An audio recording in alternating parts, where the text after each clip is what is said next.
para melhorar a vida delas. Mas abusa do poder para opressão. O cara derrapou mesmo, entendeu? Devem explicações.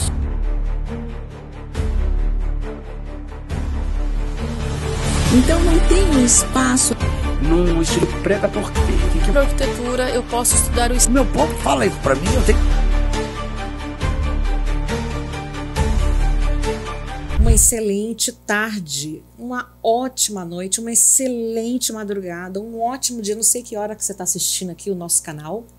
Obrigada por participar. Eu sou a Bia, esse é o Bia Chamada Geral. E por favor, né, você é curioso, sei que você tem um monte de curiosos, tem 5 mil, 10 mil curiosos. Clica aí, vai, segue a gente. Faz esse favor, se é para você não é nada, para nós é muito. E segue a gente também no Instagram, Bia Chamada Geral, e no TikTok, em todas as redes estamos presentes, até no XX, estamos lá também, cada semana trazendo, toda semana um episódio diferenciado, e graças à nossa parceira, a Ótica Santa Luzia, que você sabe, né, você fazendo uma compra lá, você vai ganhar um copo igual esse aqui, o meu tem água, viu? O meu tem água aqui, tem uma pessoa muito importante aqui para mim, e para vocês também. Né? E também eu quero agradecer o Colégio Abraham Lincoln e o Instituto Vidas em Ação pelo apoio. Eu do meu lado aqui, olha aí, tá à minha frente, está uma pessoa maravilhosa. Que eu e as pessoas estavam conversando aqui em off com ele, saúde mental e os problemas do cotidiano. Seja bem-vindo, Dr. Rodrigo de Jesus. Obrigado, um prazer estar aqui e é com muita satisfação que eu venho ao programa poder esclarecer um pouquinho mais sobre saúde mental, que é um tema, como a gente está falando, ainda um pouco marginalizado, né? Sofre muito preconceito ainda, estigmas ainda, que as pessoas ainda não se adaptaram muito bem ainda, né? A questão que você precisa cuidar dessa saúde mental. Então, muitas vezes deixa para muito depois ver essa questão, quando você já tem um prejuízo maior.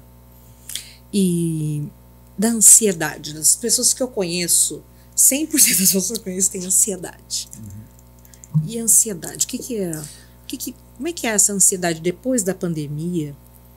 Ou antes da pandemia? Quem já teve? O que exacerbou? O que tornou maior? Inicialmente, é importante a gente diferenciar o que é a ansiedade do transtorno de ansiedade. Então, a ansiedade, ela faz parte do nosso desenvolvimento, dos mamíferos, dos animais em geral.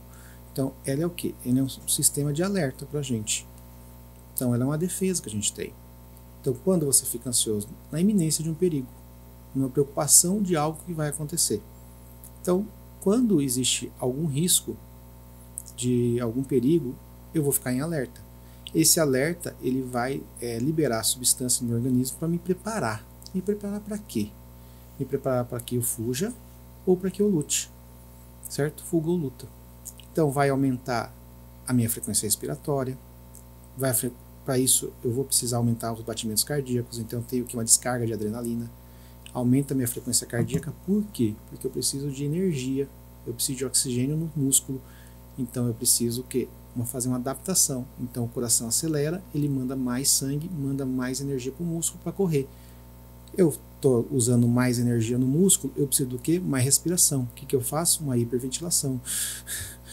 Fica ofegante. Você tal. Busca mais ar. E acha que está tendo um ataque cardíaco. Você busca mais ar. Então, tudo isso são mecanismos. Então, a sua pupila dilata, você vai ver mais abrangentemente, você não vai conseguir focar. Por isso que, às vezes, quando a pessoa está muito ansiosa, ela não consegue ler as coisas, não consegue ver, a vista não fica turva, porque a sua pupila, ela dilata. Então, existem mecanismos que vão acontecer para que você possa fazer isso. Tá? Mas isso é um sistema de defesa. E quando você tem que a gente fala ansiedade, né, geralmente é o transtorno de ansiedade. Quando essa ansiedade começa a ocorrer muitas vezes durante o dia, né, quase todos os dias, onde vai comprometer o meu funcionamento, onde eu tenho um trabalho para entregar, eu tenho uma peça para apresentar, eu tenho uma petição para peticionar, eu tenho um programa para fazer e eu não consigo desempenhar isso de uma forma satisfatória, eu não consigo começar a duvidar das minhas capacidades, eu começo a me preocupar excessivamente, eu começo a ter esses sintomas físicos, está ocorrendo demais, porque uma coisa eu tenho uma prova e essa ansiedade acontecer, é natural, mas ela não pode me tirar do eixo a tal ponto onde eu fique inerte, onde eu não consiga mais fazer aquilo. Ou também se dispersa, né? Às vezes a pessoa, eu conheço, eu mesma, né? Eu me disperso. Sim. E deixo tudo na última hora. É para fazer, eu sei que tem um mês, mas eu tô tentando trabalhar isso. Então, Mas... quando você tem esse transtorno de ansiedade, muitas vezes o que acontece? Você quer fazer muitas coisas ao mesmo tempo, porque a sua preocupação é no futuro, é o que eu preciso fazer. Então, você está sempre no futuro. Amanhã eu tenho isso, eu tenho que fazer isso, fazer. Então, você começa uma tarefa, você não termina e vai para outra. Aí não terminou, lembrou de outra, você vai para outra. Então, tudo isso consome muita energia, você se cansa mais e você acaba deixando de cumprir metas e cumprir tarefas. E aí o que acontece muitas vezes é que as pessoas confundem, por exemplo, um transtorno de ansiedade generalizado, por exemplo, com um TDAH, um transtorno de déficit de atenção e hiperatividade. Mas como que dá para distinguir, doutor? A distinção é justamente no tempo da doença, quanto tempo está essa doença te acompanhando. Geralmente o déficit de atenção é algo que é desde o início da infância e não simplesmente depois da pandemia. Não é isso. Entendeu? Isso aí não é um TDAH. Começou depois da pandemia? Peraí. Tem que olhar melhor isso. Então, ele tem um tempo mais curto, assim, não é a vida toda, geralmente. Os sintomas também são um pouco diferentes. Como são na ansiedade, você tem muitas crises, né? Você tem essa preocupação excessiva, você tem essa falta de ar, você tem essa inquietude, você tem alterações de sono. Enquanto no TDAH, você tem as apresentações onde você pode ter hiperatividade, eu posso ter a desatenção ou eu posso ter os dois, a desatenção com a hiperatividade. Tá? E o que as pessoas não sabem também, muitas vezes, é que além disso, você tem também o que a gente chama de disfunção executiva. Essa capacidade que a gente tem de se organizar no dia a dia, de lidar com o tempo, gerenciar o tempo, ela é prejudicada no quem tem TDAH. Então eu não consigo gerenciar adequadamente meu tempo, eu acumulo tarefas, eu procrastino, eu deixo tudo para a última hora. Por quê? Porque o TDAH, ele é uma pessoa que se desmotiva muito fácil. E aí, ele precisa de uma descarga maior de dopamina. E quando que eu consigo essa dopamina? Quando eu deixo para os 45 minutos do segundo tempo. Quando eu sei que não vai dar tempo para fazer, eu me desespero e aí essa descarga da dopamina vem e eu me organizo melhor. E aí eu consigo fazer. Às vezes consegue, mas às vezes não. Entendeu? Mas geralmente você consegue fazer esse estímulo mais naquele período onde você está mais assim no término do tempo, onde você faz essa descarga e você começa a produzir melhor, entendeu? Qual que é o problema disso? Gera desgaste, gera imperfeição do seu trabalho. De repente você poderia fazer um trabalho com mais excelência e esse trabalho é prejudicado porque você não teve o tempo hábil para se organizar, para fazer. Então são pessoas que têm uma capacidade boa, mas entregam muito pouco daquilo que eles podem porque deixam para a última hora. E como que a pessoa que tem ansiedade, né? Eu também sou ansiosa, mas a pessoa que tem ansiedade, ela consegue, tirando eu, consegue distinguir como é que ela faz para lidar com isso, às vezes tem o preconceito de chegar num profissional, né? As pessoas, você vai no médico de louco, né? Que as pessoas dizem. Sim.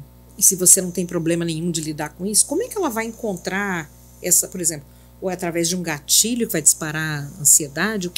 Como que ela chega nesse resultado, nesse diagnóstico seria? Então, geralmente ela vai ter o diagnóstico a partir do momento que ela procurar. Até então você tem a hipótese do que eu posso ter. Então, geralmente as pessoas já têm um conhecimento, eles escutam um podcast, eles veem um vídeo, eles leem uma matéria, então eles conseguem ali entender aquela informação e com esse conhecimento eles conseguem encaixar algumas coisas. Qual que é o grande problema? Como você tem muita informação difundida, às vezes as pessoas querem pegar e se colocar dentro dos critérios. Então, o critério 1, eu tenho isso, critério 2, eu tenho isso, critério 3, eu tenho isso. E as coisas não são bem assim. Porque senão seria muito fácil. Então eu não precisaria de um profissional. Eu faria um checklist e sairia o resultado que eu tenho aquilo. E não é por aí. Quando você faz uma avaliação, a gente conversa sobre toda a história do paciente. Como foi a vida desse paciente, como está a dinâmica desse paciente no momento, como está a vida dele nesse momento, quais são os fatores que impactam positivamente, quais são os fatores que impactam negativamente.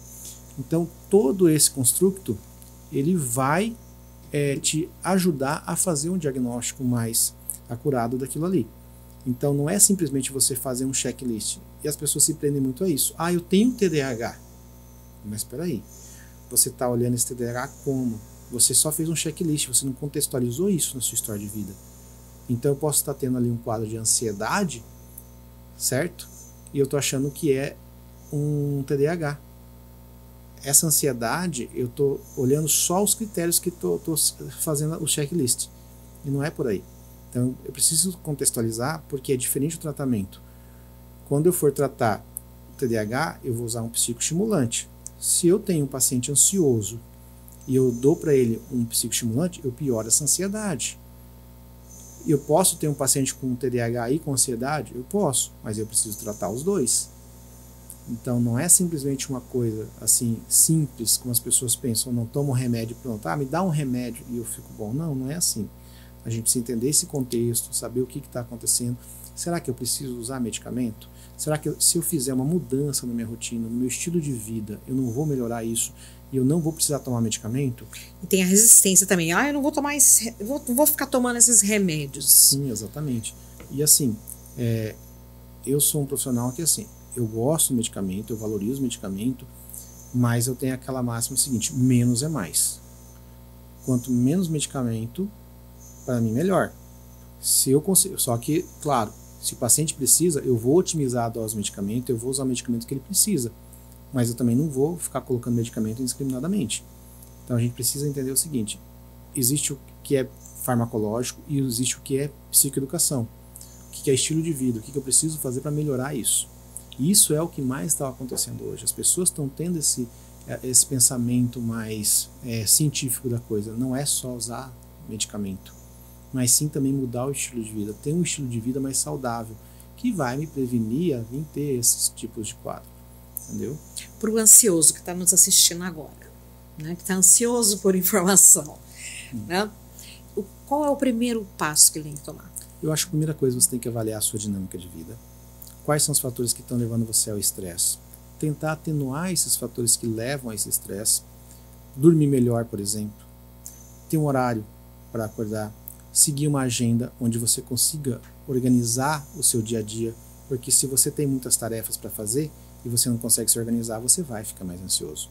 Diminuir estimulantes, cafeína, chá preto, energético, isso aumenta. As pessoas têm a sensação que tomando café ela vai ficar menos ansiosa, mas não é isso. Ela piora a ansiedade, porque o café é mais ansiogênico. Ele te dá mais energia, te desperta, mas também te deixa mais ansioso. E alguns alimentos também? Alguns alimentos, por exemplo, gengibre, canela, né, que são, a gente chama de alimentos termogênicos, eles tendem a aumentar essa atividade nossa, né, deixar a gente mais ativo, mas também tende a causar uma maior ansiedade. O guaraná, como a cafeína, entendeu? Então, assim, a gente precisa cuidar desse padrão alimentar, evitar o estresse e, sobretudo, fazer atividade física. Ter uma rotina de atividade física melhora muito. Então, eu já tive pacientes que melhoraram com atividade física.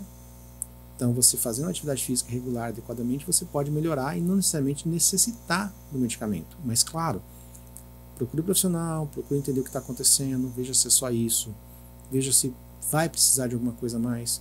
Porque, às vezes, também você tem um quadro um pouco mais grave, e você fala assim, não, eu vou tratar do meu jeito aqui. Eu já tive paciente assim, paciente que estava muito ruim e estava resistindo ao medicamento. Você está perdendo tempo. Você está perdendo qualidade de vida. Quais são as consequências que isso vai trazer para a sua vida? A gente tem que pensar no que a gente chama de custo-benefício. O quanto isso vai custar para mim e o quanto eu vou me beneficiar quando eu iniciar esse tratamento mais precocemente. Quanto menos eu sentir, tá? De repente, se você é uma pessoa, por exemplo, que não trabalhe tanto com questões que demandem uma concentração muito grande, que dependa muito assim da exatidão. Exemplo, um engenheiro que vai fazer uma obra, precisa ter uma exatidão no seu cálculo, um contador, um bancário. São pessoas que lidam com coisas muito exatas, com coisas que demandam muito da cognição. O senhor acha que, por exemplo, desculpa, sem querer que o senhor esqueça, por favor, não esqueça o que eu ia falar. Os lapsos de memória, a pessoa, a ansiosa, né? Ela quer fazer uma coisa e ela esquece, ela começa a ter lapsos de memória. Sim. O que é isso? É parte da ansiedade? Isso também entra dentro desse contexto, porque quando você está se preparando ali, essa adaptação que o seu organismo está fazendo para essa luta, para essa fuga, ele te prepara para quê? Ele te prepara para você lutar e para você fugir. Ele não te prepara para você jogar uma partida de xadrez. Ele não te prepara para resolver uma palavra cruzada. Ele não trabalha a sua cognição naquele momento. E é por isso que a gente vê respostas muito ruins de pessoas, por exemplo, que estão com quadro de ansiedade. Então, quando a pessoa vai para um concurso público, o que acontece? Às vezes ela sabe a matéria, ela tem um quadro de ansiedade e ela esquece o que ela sabia. Por quê? Porque naquele momento ativou esse sistema e ele ouve como se fosse um bloqueio. Ele não consegue pensar, às vezes sabe a matéria, mas ele não consegue se lembrar. Porque esse sistema ele não é para facilitar o raciocínio, ele é para facilitar essa maquinária do seu corpo, a se adaptar a essa agressão, digamos assim, e você reagir a essa agressão de uma forma onde você vai fugir dela ou você vai lutar contra ela. Por exemplo, tem um assunto que é um pouco tabu, as pessoas não gostam muito de falar, mas que infelizmente eu escuto sim, muito mais frequentemente do que eu gostaria. As pessoas que chegam e falam, ai, porque eu não quero mais viver, porque não sei o quê, e tal e tal.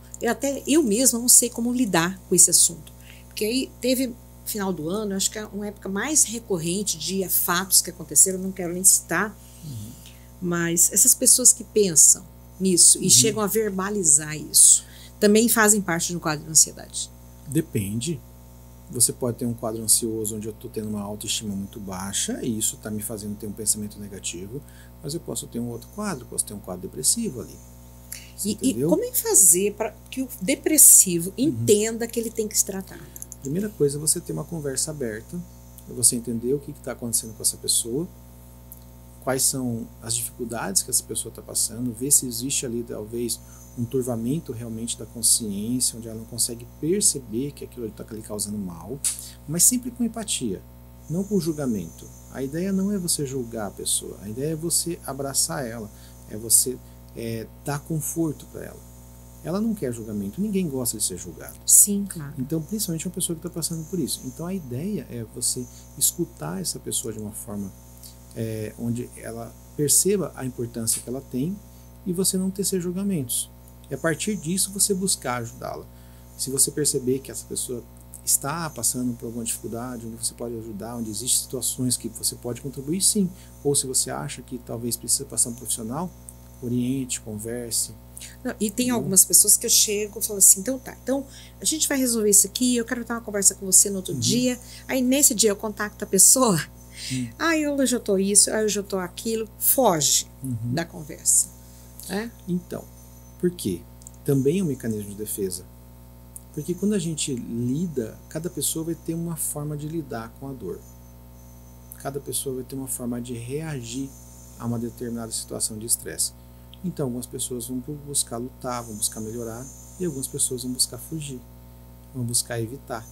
Então, por que existe aquela depressão que não dorme e existe aquela depressão que a pessoa dorme muito?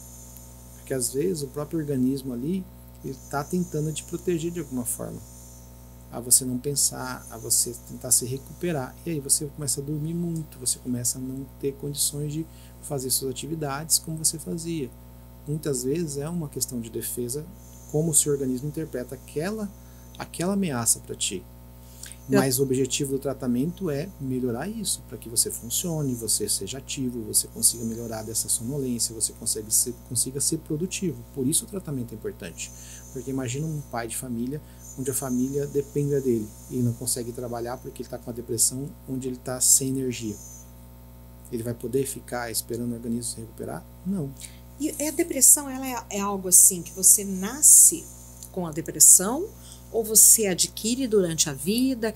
Existe assim um fato, por exemplo, eu já escutei, olha, você tem depressão e você tem que tomar esse medicamento o resto da vida, porque o seu organismo não produz, o seu cérebro não produz mais essa... O que é? Aí o depressivo fica mais confuso, né? Não, o que acontece é o seguinte, a depressão, ela é um transtorno crônico, certo? Você vai tratar e existe a possibilidade de ele recorrer novamente. Então, por isso fala que não tem cura. Porque uma vez que você teve, você pode ter novamente. Você pode recorrer. Não é que ele vai recorrer. Mas quando você faz o tratamento objetivo é retirar os sintomas, remitir os sintomas, te estabilizar, e aí depois, com o tempo, você interromper esse tratamento, porque acredita-se que houve uma neuromodulação, onde, digamos, seu cérebro se adaptou agora e ele está pronto para seguir sem o medicamento.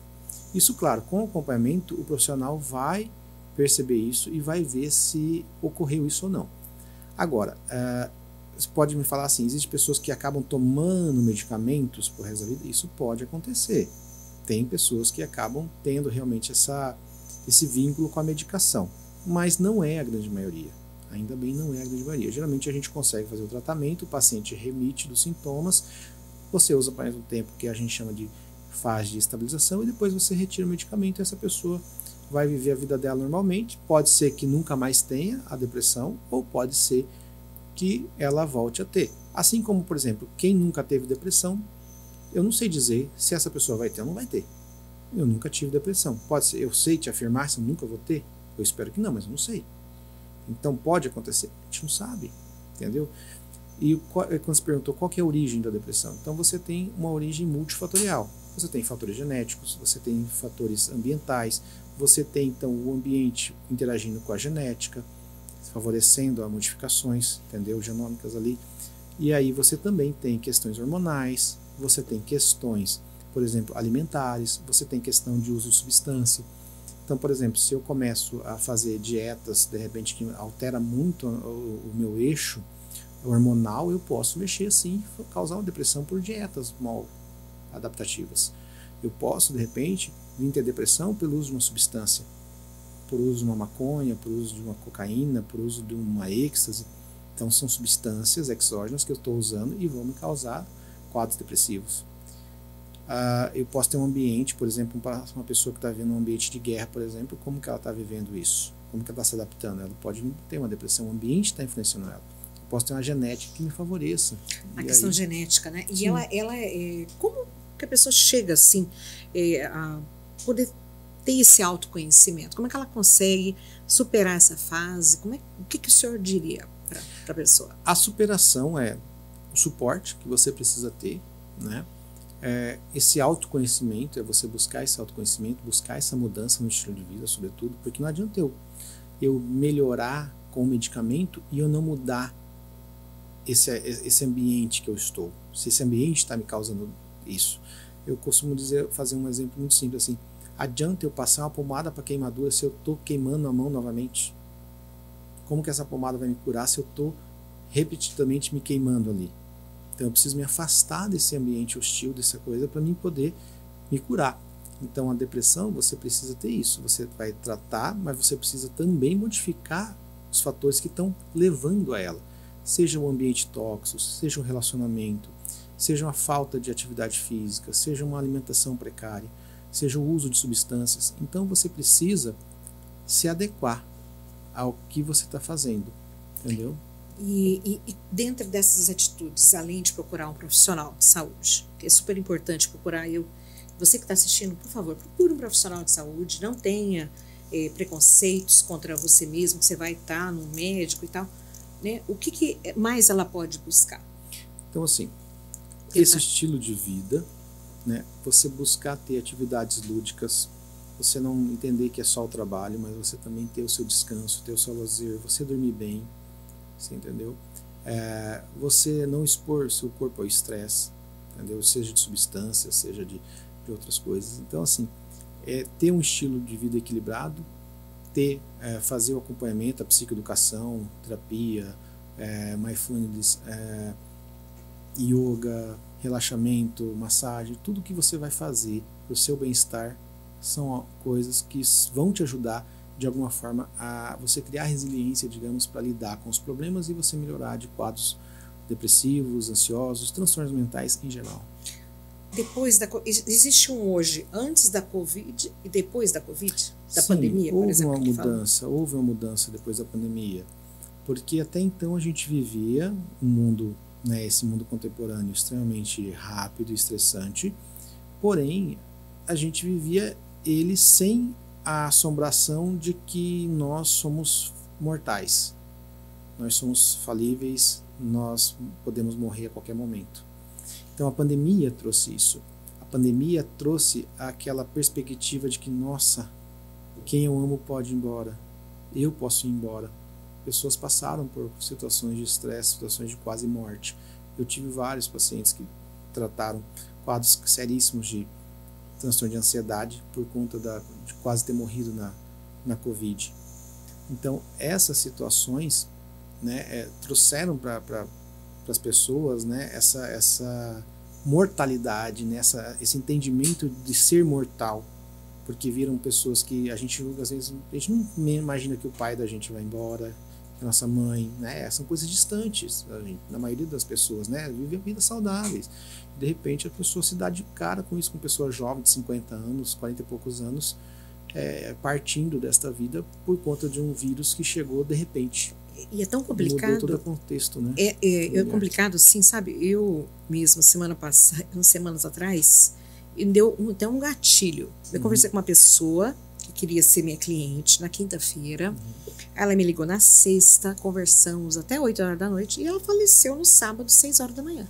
Ela tinha 33 anos. Que isso? Então, eu fiquei chocada com a situação. Sério, segunda-feira, quando me ligaram, eu falei, como assim? Como assim morreu? E aquilo me abriu um gatilho que eu até não vim gravar a semana inteira, juro, tô voltando hoje. Porque eu falei, será que essa menina vai me trazer uma coisa? E ela deixou a gravação que ela falou comigo, ela deixou assim, não, porque eu quero empoderar mulheres, eu quero isso, eu quero aquilo outro, vou fazer o meu Bibiana Talk, que ela chamava Bibiana. Uma moça nova, do sul do Brasil, e ela me contou a história dela todinha e tal, que ela, eu vim entrevistar ela, chamei ela para ser entrevistada. Aí eu falei, é que a vida é muito efêmera, as pessoas acham que a vida é eterna, que nada vai trocar, que nada vai acontecer, que você é super poderoso, mas você é vulnerável. Pois é, mas se fosse um senhorzinho, um vozinho, uma vozinha, a gente meio que espera que a finitude da vida está chegando e essa pessoa possa partir. É mais fácil você aceitar isso, né? Assim, de pessoas que talvez estejam ali próximo à família ou conhecidos. Agora, quando você vê uma pessoa jovem indo embora, partindo, é algo que meio que quebra 20 anos mais nova que eu, por exemplo. Quebra, né? E aí a gente pensa, meu Deus, quando eu tinha essa idade e tudo que eu já vivi e tudo que eu tô passando hoje, tudo como é que tá, meu Deus, né? E aí a gente se dá conta da dimensão e da complexidade que é a vida humana e de quão frágil é essa vida humana, né? Porque embora a gente tenha muitos mecanismos de resistência e tudo mais, a vida é muito frágil. A gente pode, de repente, com uma bactéria ali, vir a falecer, uma dengue, um vírus, etc. Você pode vir. Eu nunca tive dengue na minha vida, nunca tive chikungunya, nunca tive nada, até hoje. Mas porque eu também estava fora do Brasil e onde eu estava não tinha dengue, não tinha chikungunya, não tinha nada. Mas eu peguei Covid. E eu fiquei assim, chocada quando aconteceu comigo. Imagina essas pessoas que tiveram perdas com a Covid. Então. E outra coisa, a Covid foi uma coisa, um risco real, né? Você estava acompanhando nos jornais, você via as pessoas, a gente via na Itália as pessoas, os quase caixões, inacreditável, não é? E aí você dá aquela sensação de realmente de mortalidade, de que você é frágil, de que você está com uma doença e que algo pode acontecer a você. Como que vai ser daqui a uma semana? Como vai ser daqui a 10 dias? Será que eu vou conseguir? Será que eu vou passar por essa fase inflamatória, né? Será que eu vou passar por essa fase de restabilização? Como é que vai ser? Então é tudo muito desconhecido. E até porque era um vírus novo, né? Então a gente não sabia como que ia ser. As pessoas até alegam que tem um problema de memória após a Covid, ou que teve aumento de ataques cardíacos e tudo, mas a gente não tem como mensurar isso aí, né? Ainda é cedo, mas assim, existe estudo já que falam sobre essa questão da perda cognitiva. Não se sabe ainda muito claro qual os mecanismos, né? Por que esse vírus teve esse tropismo pelas células nervosas que ocasionaram em algumas pessoas a perda da memória, né? Algumas pessoas conseguem recuperar, outras pessoas continuam tendo alguns lapsos, mas assim, ainda tudo em estudo. Tem muita coisa que vai ser descoberta ainda, né, sobre a Covid. Já tem 5 anos que isso passou. E tem muita coisa, mas é recente. Inacreditável. Foi em março de 2020. Eu lembro que eu não estava no Brasil, mas eu estava atendendo um grupo de turistas E eram só senhorinhas de 70, 80 anos e tal. Elas tinham ido na Namíbia, no Zimbábue, não sei aonde, no Sim. Kruger.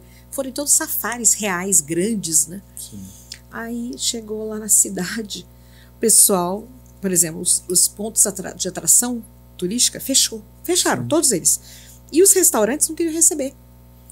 A Europa encarou de uma forma muito mais séria, né? Então, assim, eles realmente fizeram um lockdown mais exigente, tudo. Não, super restrito. Sim. E elas estavam lá, e nenhuma delas morreu. E elas foram lá nessa época, por exemplo. Eu lembro que lá fechou tudo o país. O presidente lá falou assim, olha, era dia 27, né? Ó, vocês têm 2 dias, porque dia 29 vai fechar tudo. E fechou. Sim. E não tinha, o que estava aberto? Era supermercado e farmácia. Ainda O com banco restrição, fechou, né? fechou tudo. Você não podia sair de casa. Uhum. Aqui no Brasil eu via, falei, meu Deus do céu, né? Lá, será que não tem Covid lá? Então, você se deparar com isso, né, com esse mal inesperado que pode vir e acabar com uma população inteira, isso tudo mexe com as pessoas, né? Isso tudo mexe com o nosso emocional. Então é natural que as pessoas tenham medo, é natural que as pessoas fiquem mais ansiosas. Muitas pessoas desenvolveram ansiedade, síndrome do pânico Após a Covid, com certeza. Quadros depressivos. Eu tenho muitos pacientes que às vezes vêm e falam assim, doutor, até a Covid eu era tranquilo. Depois da Covid eu comecei a sentir isso. Tal. Então pode ser que sim, que a Covid tenha ocasionado isso pelo estresse, né? O estresse de tudo, né? Não é só o estresse de você ter o risco de morrer, mas o estresse de você ficar sem seu emprego, de passar necessidade, de ver pessoas próximas doentes, perder amigos, familiares, tudo E isso. teve gente que não aguentou também, que... Teve famílias que foram dizimadas, né? Famílias que morreram, quase todas as pessoas. Sim, eu fiquei sabendo de caso que a mulher, a esposa, a mãe e o pai, todos morreram. Olha só que coisa. Né? Então, de repente você entender que dentro de uma árvore genealógica você simplesmente podou todo aquele galho e ele não vai mais crescer. Ele dizimou uma família, né? Então é muito triste isso. E, no entanto, eu tive um primo que ele estava até em Manaus fazendo, acho que compra de gado, né? Que ele trabalha com isso. Ele foi entubado, né? Ficou entubado e tal, e ele saiu desse quadro. Mas ele saiu desse quadro, ele teve um ataque cardíaco, um derrame, várias sequelas. Hoje fazem várias, ele tem várias sequelas. Mas ele é um sobrevivente.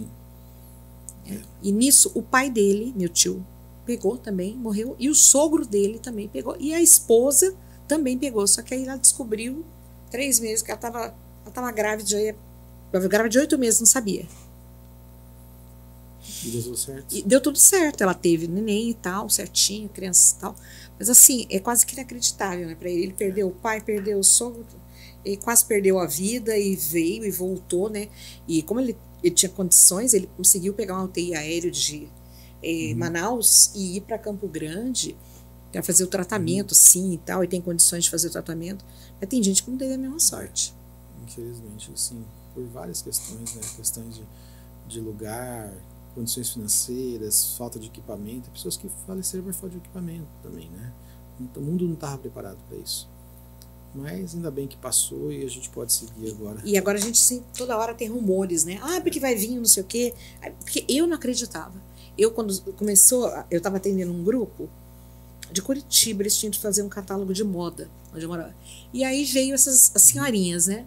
Aí eu não consegui levar elas em lugar nenhum. Aí eu falei, vamos levar elas num campo de rosas, né? Aí elas amaram, né? Porque elas foram lá, colher florzinha e tal, né? E voltaram pro Brasil no último voo que teve, depois fechou tudo. Né? E aí essa brevidade da vida, tem gente que não consegue lidar até hoje com isso e fica com esse trauma, com essa coisa e pode se desencadear uma depressão, por exemplo? Pode sim, né? Como eu falei, é um fator de estresse que está ocasionando uma injúria àquela pessoa, né? Está ocasionando alterações ali, fazendo sofrer, e pode sim vir a se tornar um quadro depressivo, uma ansiedade mesmo, um transtorno de ansiedade. As pessoas que estão em volta de uma pessoa que está aparentemente com quadro depressivo, o que fazer?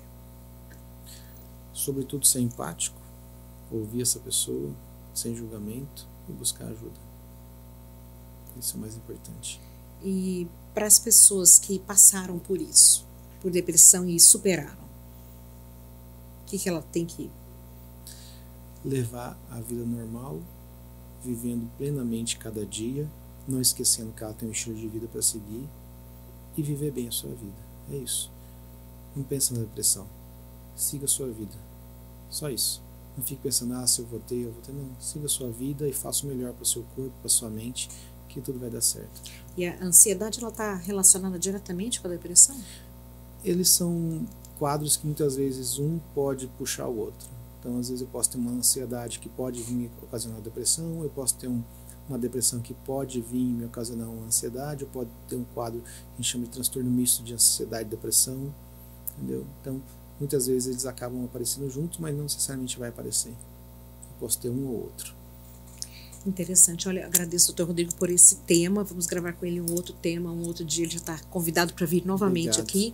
Você que está assistindo a gente de casa também pode participar, comenta, pergunta, que a gente vai perguntar para o Dr. Rodrigo. Muito obrigada pela sua presença, tá?